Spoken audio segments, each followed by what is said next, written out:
మాణిక్రావు ఠాకూర్ గారు, అదేవిధంగా పిసిసి అధ్యక్షులు వేదిక పోయినటువంటి లక్ష్మణ్ గారు, జానారెడ్డి గారు, ఉత్తమ్ కుమార్ రెడ్డి గారు. ఇప్పుడు ఓల్డ్ హైదరాబాద్ అంటే గుల్బర్గా, రాయచూర్, బిదర్, బళ్ళారి ఇవన్నీ కూడా మొదలు ఓల్డ్ హైదరాబాద్లో ఉండే. తెలంగాణ రాకముందు తెలంగాణ ఏదైతే ఆంధ్ర భాష కళ్ళకు ముందు ఇవన్నీ ఒకటే ఉండే. అక్కడ విజయం సాధించిందంటే ఇప్పుడే రాహుల్ గాంధీ గారు ఎప్పుడైతే కన్యాకుమారి నుంచి కశ్మీర్ వరకు పాదయాత్ర చేసి 8 ఏళ్లలో ఎలాంటి అభివృద్ధి జరిగిందని తెలుసుకోవడానికి పోతే అన్ని దగ్గర కూడా ప్రజల బాధలు తెలుసుకున్నాడు, ప్రజలకు ఇచ్చిన హామీలు ఉద్యోగాల గురించి తెలుసుకున్నాడు. ఇవన్నీ కాక ఆయన ఒక పాయింట్ ఎక్కువ చెప్పాడు. ప్రజలు ఈ జనాభాలో ఇవాళ పులుల లెక్కలు అవుతున్నాయి, అదేవిధంగా సింహాలు ఎన్ని ఉన్నాయని అడవుల లెక్క అవుతుంది. కానీ మాది 2018లో రాజ్నాథ్ సింగ్ ప్రామిస్ చేశాడు క్యాస్ట్ వైజ్ సెన్సస్ చేస్తాను. కానీ మల్లికార్జున్ గారు ఏదైతే ప్లీనరీలో సెషన్ చెప్పాడో అదేవిధంగా రాహుల్ గాంధీ గారు జిత్తున హిస్సేదారి ఉత్తర్ బాధ్యదారి అన్నాడు. అదేవిధంగా నేను రిజర్వేషన్ కూడా పెంచుతాను అన్నాడు. అది కూడా చాలా ఉపయోగపడింది.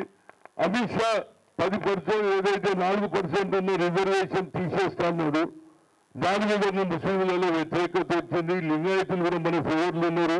అదేవిధంగా బీసీ ఎస్సీలు కూడా మూకుమ్మడిగా రాహుల్ గాంధీని నమ్మారు. నరేంద్ర మోడీ ఇది ఒక్కసార్లు ఏది రోడ్ షో చేసిన ఆయనకు విజయం కాదు. ఏదైతే సర్వేలు కూడా ఇవాళ తిక్కబిక్కలు అయిపోయినా ఇంత సర్వే వస్తుందని ఎవరు ఎక్స్పెక్ట్ చేయలేరు. అదేవిధంగా రేపు తెలంగాణలో జరిగినటువంటి ఎలక్షన్లో అందరం కూడా కలిసి ఉండి బడుగు బలైన వర్గాలందరూ కూడా బలగం అనే అంశాన్ని మైండ్లో పెట్టుకొని ఈ ఎన్నికలు అయిన తర్వాత ఈ రిజల్ట్ తర్వాత మానవులతోటి చిన్న చిన్న మనస్పర్ధలు పక్కకు పెట్టి ఏమంటే మాణిక్రావు ఠాకరే తోటి మాట్లాడి సర్దిద్దుకుంటే ఎన్నికలు దగ్గరికి వస్తున్నాయి. కార్యకర్తలు కిందవాడు ఈసారి గెలిపించడానికి పూనుకున్నాడు. మేము నోట్లు వేస్తాం, మీరు నిలబడండి అంటున్నారు. అలాంటి సమయంలో ప్రియాంక గాంధీ గారు యూత్ డిక్లరేషన్ కూడా చాలా ఉపయోగపడుతుంది. అటు బడుగు బలైన వర్గాల గురించి ఇటు యూత్ డిక్లరేషన్ గురించి గ్రామాల్లో తీసుకోవాలి. అన్నిటికంటే మొత్తం నుంచి ఎవరు అడిగినా అక్కడ యూనిటీ ఉన్నది, ఇక్కడ యూనిటీ లేదని ప్రెస్ వాళ్ళు అంటున్నారు. మీరు అది మర్చిపోండి. ఇవాళ నుంచి తప్పనిసరిగా ఆ రిజల్ట్ తోటన్నా మనం తెలుసుకోవాలి.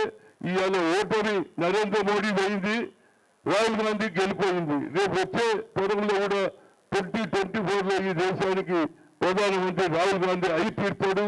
ప్రజల్లో మార్పు వచ్చింది. ప్రజలు కూడా ఆలోచన చేస్తున్నారు. ఇచ్చిన మాట నిలబెట్టుకునే కుటుంబం కాబట్టి ప్రజలు మమ్మల్ని నమ్ముతున్నారు, నరేంద్ర మోడీని నమ్ముతున్నారని మీ ద్వారా చెప్తూనే వచ్చే ఎన్నికల్లో తప్పనిసరిగా ఇక్కడ విజయం యావత్ భారతదేశంలో ఒక చర్చ జరుగుతున్నది. Who is the best person, అయితే రాహుల్ గాంధీ ఆర్ రాజీవ్ గాంధీ. ప్రజలు ఇప్పుడు ఆలోచన పెట్టినాయి Rahul Gandhi is the right person అంటారు. కాబట్టి మనం అందరం కలుగుతాం, కాంగ్రెస్ని గెలిపిస్తాం, రాహుల్ గాంధీని ప్రధానమంత్రి చేస్తాం. హాయ్ ఫ్రెండ్స్, మా టుడే టుమారో యూట్యూబ్ ఛానల్ చూస్తున్నందుకు చాలా థ్యాంక్స్. మరిన్ని లేటెస్ట్ వీడియోస్ కోసం వెంటనే సబ్స్క్రైబ్ చేయండి. అలాగే ఈ బెల్ని కూడా రింగ్ చేసేయండి. మా నోటిఫికేషన్స్ అన్ని మీ మొబైల్లో వస్తాయి. అలాగే మా వీడియోస్ మీకు నచ్చితే లైక్ చేయండి, షేర్ చేయండి, నచ్చకపోతే కామెంట్ చేయండి.